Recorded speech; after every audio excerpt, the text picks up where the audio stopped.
Back at it again with another video. This time it's from Visual Venture. Check him out. He's got 1.38 million subscribers. His videos are awesome, so go check him out. Today we'll be talking about trash streaming. Never heard of it?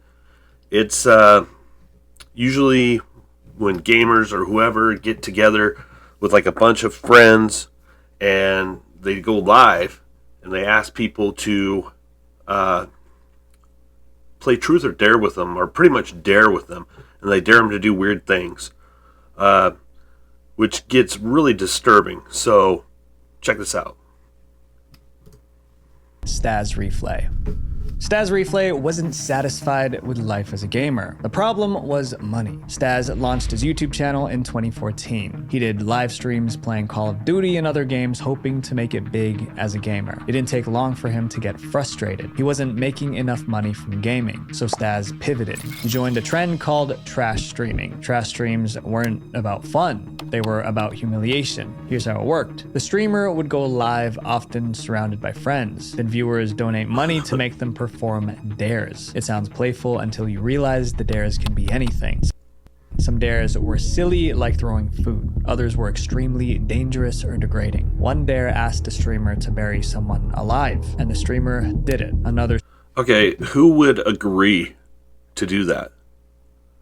Yeah, bury me alive, dude. It's cool.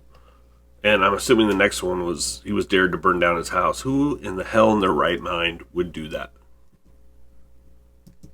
Streamer burnt down a house just because they were dared to. The rule was simple. If a viewer paid, the streamer had to obey. The more extreme the dare, the higher the donation. Technically, streamers could refuse dares, but refusing meant they wouldn't make money, and they could lose their audience. The biggest trash streamers had millions of subscribers on YouTube. For Staz, trash streaming was a gold mine, but instead of sticking to goofy dares, he crossed into cruelty. His streams often featured him harassing homeless people or getting violent with friends on camera.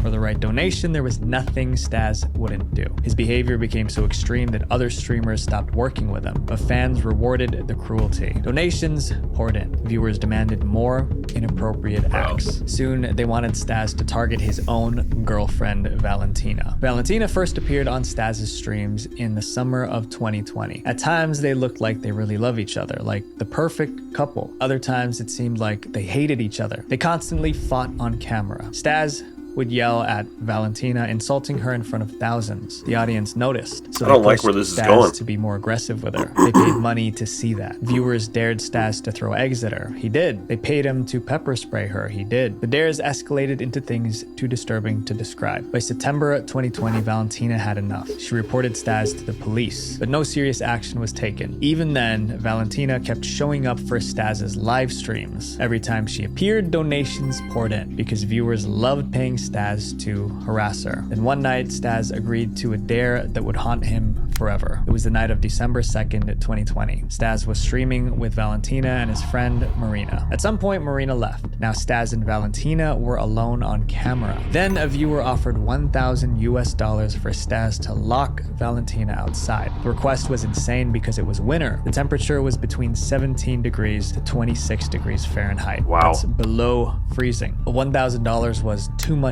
to resist. So live on stream, Staz forced Valentina to go out on the balcony. Valentina knocked on the door, but Staz ignored her. Eventually, the knocking stopped. Staz finally opened the door to check on her. She wasn't moving. Staz panicked, but instead of calling an ambulance, he turned back to his viewers. For 2 hours, Staz kept streaming. What? He finally called for help. Paramedics confirmed Valentina was gone. He was arrested and sentenced to 6 years in a maximum security 6 years, dude. He should have got life. prison. This next gamer destroyed his life for a ridiculous reason, where he reviewed toys and collectibles. Hello YouTube viewers and random Doctor Who fans, or hello friendos, I don't know how to introduce these. He was also a gamer, and on the night of the crime, Steven was doing a live stream playing games for 6 hours straight. It's just floating! Right, drop the bomb on the target. The video was still up on his YouTube channel. Steven was on camera the entire time. Apart from that, Steven didn't have a motive to hurt Natalie. They seemed like a happy couple. They were even expecting a baby together. There's no red flags on either side of the couple.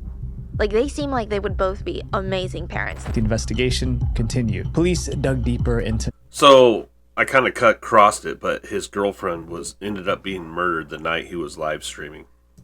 Natalie's relationships. That's when they realized that Steven did have a motive to harm Natalie. When investigators searched Natalie's phone, they saw strange messages. It turns out she was secretly chatting with her ex-boyfriend. Just 3 days before the incident, she exchanged 33 WhatsApp messages with that ex. Some of these messages were romantic. Detectives believed Steven saw those messages, and he was probably mad. Now, cops had a theory. A jealous boyfriend who discovered his partner texting her ex. But suspicion wasn't enough. To arrest Steven, they needed to dismantle his alibi, the live stream. At first glance, the live stream cleared Steven, but experts noticed strange details. Throughout the video, Steven kept reminding viewers that he was live. Hey, and we're live. That's the fun of being live. So I just thought, why not? I'm gonna do a live stream. He also claimed he couldn't read the chat.